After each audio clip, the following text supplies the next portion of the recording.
Pemirsa, banjir yang melanda wilayah Aceh Tamiang tak hanya menyebabkan kerugian material, tetapi juga mengancam nyawa.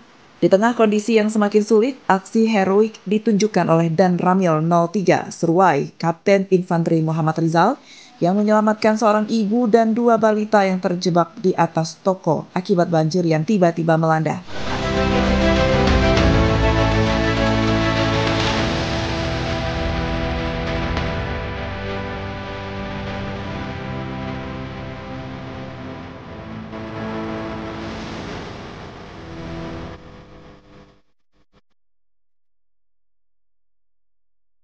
Minggu kemarin, banjir besar di Kecamatan Seruai terjadi akibat jebolnya tanggul sungai.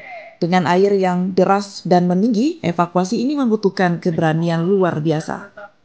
Kapten Rizal memanjat dinding toko menggunakan besi dan tali untuk mengevakuasi ketiganya sebelum akhirnya tim BPBD membawa mereka dengan perahu karet. TNI memastikan dukungannya untuk pemerintah daerah dalam menangani bencana ini. Hingga saat ini evakuasi terus dilakukan di beberapa titik yang masih terdampak. Dari Kabupaten Aceh Tamiang, Tim Liputan Kanal Inspirasi TV melaporkan.